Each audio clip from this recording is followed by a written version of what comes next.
Hello दोस्तों, मेरे channel विज्ञान किंगडम में आपका स्वागत है। मैं क्लास 10th की साइंस का पहला चैप्टर आप लोगों के लिए एक्सप्लेन कर रहा हूँ। धीरे धीरे इस चैप्टर की और भी वीडियो आप लोगों के लिए उपलब्ध कराऊंगा। ठीक है, ये पहली वीडियो है और इस वीडियो में हम समझेंगे कि परिवर्तन क्या होता है, भौतिक परिवर्तन क्या होते हैं, रासायनिक परिवर्तन क्या होते हैं। सबसे पहले हम परिवर्तन की परिभाषा समझते हैं, उसके बाद भौतिक और रासायनिक परिवर्तन में अंतर भी समझेंगे और उनके लक्षण भी देखेंगे। ठीक है, आइए इस चैप्टर की शुरुआत करते हैं और समझते हैं। सबसे पहला परिवर्तन, चेंज, यानी कि परिवर्तन प्रकृति का नियम है। परिवर्तन हर जगह पॉसिबल है। परिवर्तन के बिना कोई भी चीज़ संभव ही नहीं है। हर चीज़ में परिवर्तन जरूरी होता है। तो परिवर्तन प्रकृति का इसलिए नियम होता है। द्रव्य यानी कि मैटर, जिससे पूरा ब्रह्मांड बना है, जिसको हम आम भाषा में पदार्थ कहते हैं। द्रव्य परिवर्तन से अपनी अवस्थाएं बदलता है। अब देखिए, मैटर की 3 अवस्थाएं होती हैं। द्रव्य यानी मैटर, पदार्थ, उसकी 3 अवस्था होती हैं, ठोस, द्रव और गैस। ये 3 अवस्थाएं किसके कारण पॉसिबल है? परिवर्तन के कारण। यदि परिवर्तन ही नहीं होगा बच्चों, तो किसी भी प्रकार का कोई अवस्था देखने को ही नहीं मिलेगी। 3 अवस्थाओं को देखना तभी संभव है जब परिवर्तन हुआ है। देखिए, अब हम आपके सामने बताएंगे कि परिवर्तन कितने प्रकार के होते हैं। परिवर्तन 2 प्रकार के होते हैं।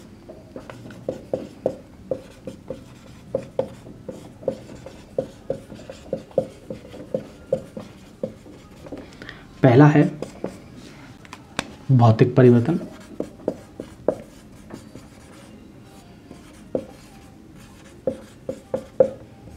यानी कि फिजिकल चेंज।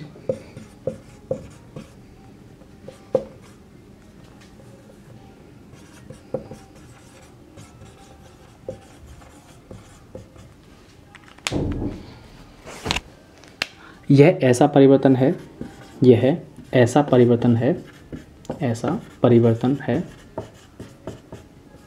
जिसमें पदार्थ की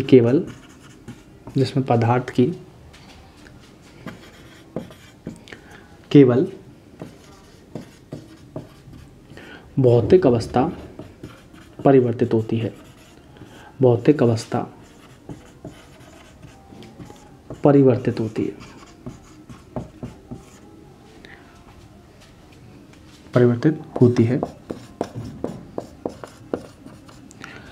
पदार्थ का संगठन परिवर्तित नहीं होता। पदार्थ का संगठन, अभी मैं समझाऊंगा इसको आपको कि मैं क्या लिख रहा हूँ। संगठन परिवर्तित नहीं होता।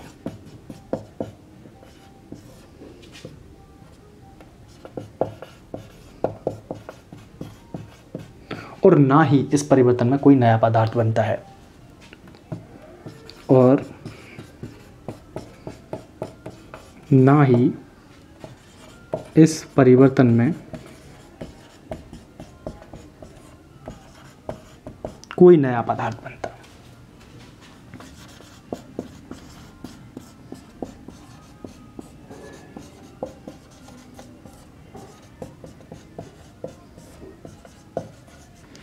अर्थात आप समझने की कोशिश करेंगे कि प्रकृति का एक ऐसा परिवर्तन जिसको हम भौतिक परिवर्तन के नाम से जानते हैं, यहाँ पर हम किसी भी प्रकार का कोई नया प्रोडक्ट तो देखते नहीं है, बल्कि जो पदार्थ पहले से मौजूद होता है उसकी अवस्था में परिवर्तन आ जाता है, उसके आकार, उसके रूप और रंग में परिवर्तन आ जाता है। कोई नया पदार्थ नहीं बनता। अब बात करें, मेन जो समझने वाली बात है वो है संगठन। संगठन से मतलब है कि जो पदार्थ जिस चीज़ से मिलकर बना है, क्या वो इंटरनल रूप से चेंज हो रहा है? भौतिक परिवर्तन के अंदर इंटरनल रूप से चेंज नहीं आता है, जबकि केमिकल चेंज के अंदर, जब रासायनिक परिवर्तन की हम बात करेंगे तो वहाँ पे हम आपको बताएंगे कि कोई भी पदार्थ जब रासायनिक परिवर्तन उसमें होता है तो उसका संगठन बदल जाता है, लेकिन भौतिक परिवर्तन में संगठन नहीं बदलता। ये इसकी खास पहचान है। देखिए, जैसे मैं आपको एक छोटा सा एक डायग्राम के थ्रू आपको समझाने की कोशिश करता हूँ। मान लीजिए मेरे पास ये पदार्थ है और मैं देखता हूँ कि ये पदार्थ कार्बन से मिलकर बना हुआ था। एक एटम है कार्बन, उससे मिलकर बना हुआ है, और मैं इसको गर्म करना शुरू कर देता हूँ।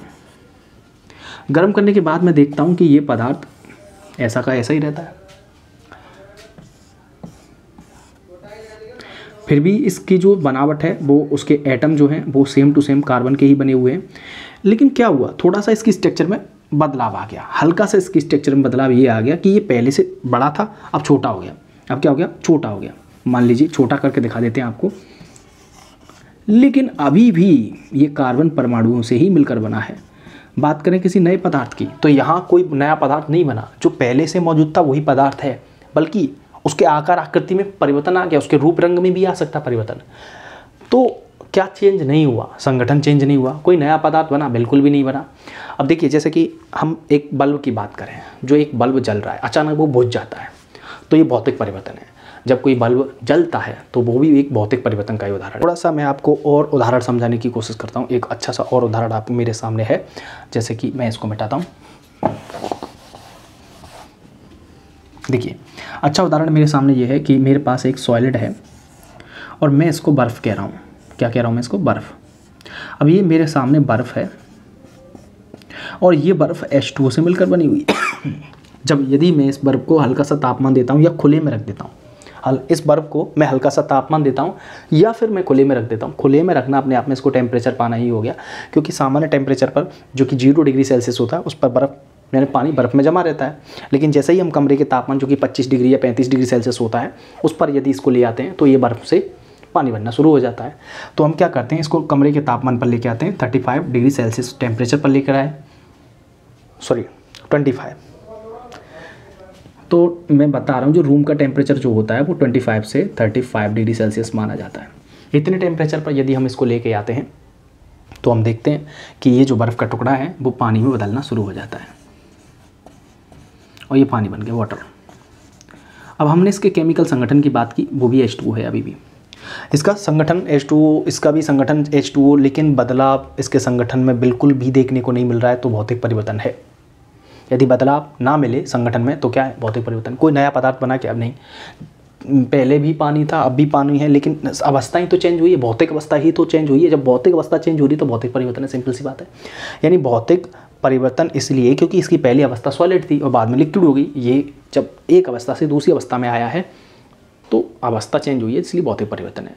दूसरा परिवर्तन है मेरे सामने रासायनिक परिवर्तन।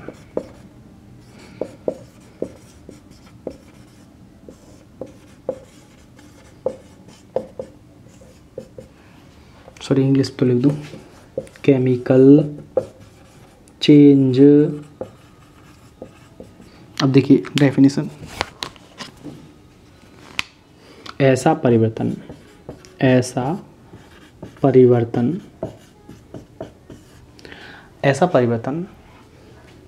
जिसमें पदार्थ की भौतिक और रासायनिक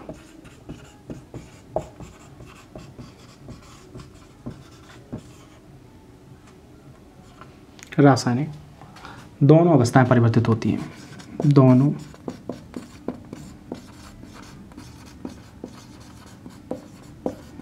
अवस्थाएं परिवर्तित होती हैं।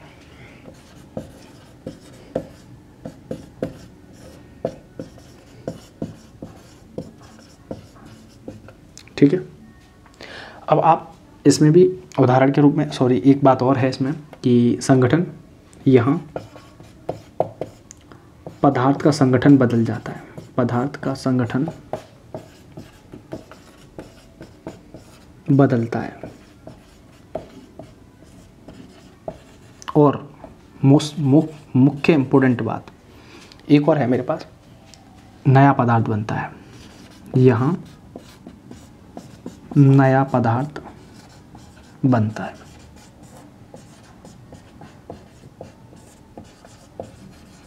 ठीक है, या नया पदार्थ बनेगा। भौतिक परिवर्तन, नया पदार्थ नहीं बन रहा था, उसमें रासायनिक संगठन भी नहीं चेंज हो रहा था। यहाँ पे रासायनिक संगठन चेंज हो रहा है और साथ में नया पदार्थ भी बन रहा है। और यहाँ रासायनिक परिवर्तन और भौतिक परिवर्तन दोनों एक साथ देखने को मिल रहे हैं। यानी कि जो भी पदार्थ आप चेंज रूप देखना चाहते हो उसमें चेंज, रासायनिक परिवर्तन देखना चाहते हो, किसी पदार्थ को उठा के जला दो और उसमें जैसे कागज़ का जलना और उसका राख बनना, ये एक रासायनिक परिवर्तन है। ठीक है, क्योंकि कागज़ पहले एक सॉलिड स्टेट में था और उसका स्वरूप अलग था, उसकी स्ट्रक्चर अलग थी, लेकिन अब राख बन गया तो राख एक नया प्रोडक्ट है। ठीक है, कागज़ एक नया प्रोडक्ट, कागज़ एक अलग प्रोडक्ट है, राख एक अलग प्रोडक्ट है, दोनों चीज़ें अलग अलग हैं। ठीक है, जैसे कि कार्बन और ऑक्सीजन आपस में क्रिया करेंगे और CO2 बन जाएगा। ये कौन सा अभिक्रिया है?